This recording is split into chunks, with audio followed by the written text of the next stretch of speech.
Hello, আমি আশিকুল ইসলাম নতুন একটি এপিসোড নিয়ে আপনাদের সামনে চলে এসেছি। আজকে আমরা গ্রাফিক ডিজাইনের একটি নতুন বিষয় নিয়ে আপনাদের সাথে আলোচনা করব, যেটা আপনার কাছে হয়তো জানেন অথবা জানেন না, আপনার কাছে ভালো লাগবে। খুবই গুরুত্বপূর্ণ একটা জিনিস। এই ব্যাপারটা হচ্ছে আমরা বিভিন্ন সময় বিভিন্ন জায়গায় ঘুরতে যাই, ছবি তুলতে আমরা সবাই ভালোবাসি। তো ছবি তোলার সময় দেখা যাচ্ছে আমাদের ব্যাকগ্রাউন্ডে সাইডে বিভিন্ন থার্ড অবজেক্ট চলে আসে। তো এই থার্ড অবজেক্টগুলোকে কীভাবে আমরা খুব সহজেই নিমেষেই রিমুভ করে দিতে পারি, সেই প্রসিডিউরটা আজকে আমরা শিখব। তো চলুন আমরা সরাসরি স্ক্রিনে চলে যাই। আমরা এখানে একটা ছবি দেখতে পাচ্ছি যে বিচের মধ্যে একজন, দুইজন এবং পিছনে একজনকে দেখা যাচ্ছে তিনজন হেঁটে যাচ্ছে। সে বেসিক্যালি আমি ধরে নিলাম ছবিটা তুলতে চাচ্ছে, বাট সে এখানে থার্ড অবজেক্ট হিসেবে চলে আসছে। আমরা চাইলে দেখেন এক ক্লিকের মাধ্যমে এখানে যেভাবে দেখতে পাচ্ছেন এক ক্লিকে মানে লোকটা ভ্যানিশ হয়ে যাচ্ছে। আমরা কিভাবে এইভাবে আমাদের ছবি থেকে কোনো থার্ড অবজেক্ট বা থার্ড পার্টি পার্সনকে কীভাবে রিমুভ করে দিতে পারি। অবশ্যই আপনার ছবিটার কোয়ালিটি ভালো হতে হবে। তো প্রথমে আমাকে বুঝতে হবে এই কাজটার নাম কি। এই কাজটার নাম হচ্ছে কন্টেন্ট অ্যাওয়ার্ড মুভ, অর্থাৎ কন্টেন্টকে এক জায়গা থেকে একদম মুভ করে ফেলা। এটার জন্য আমাকে বুঝতে হবে এই প্রসিডিউরটা কীভাবে করতে হয়। তো প্রথমে আমাকে যে কাজটা করতে হবে, লেসো টুল বা যে কোনো টুলস দিয়ে যে পার্টটাকে আমি মুছে ফেলতে চাই সেই পার্টটাকে এইভাবে একটু এক্সট্রা অংশ রেখে সিলেক্ট করতে হবে।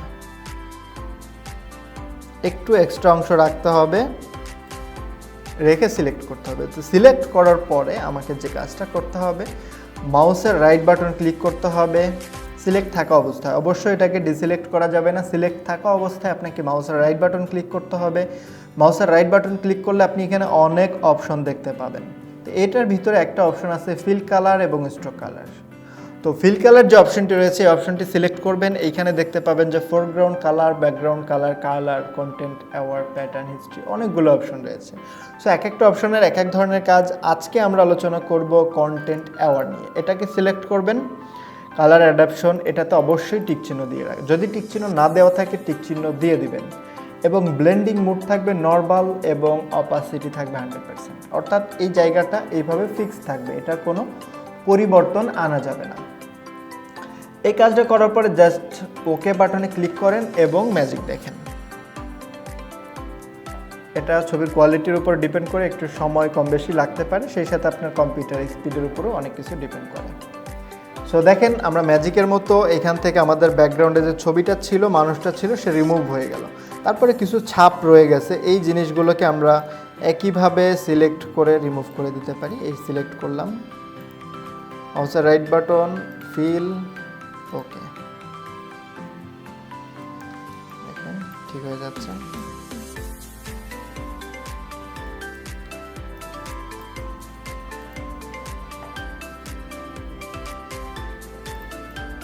আর ডিসিলেক্ট করার জন্য জাস্ট ফাঁকা জায়গায় ক্লিক করলেই হবে, অথবা কন্ট্রোল ডি হচ্ছে শর্ট কমান্ড।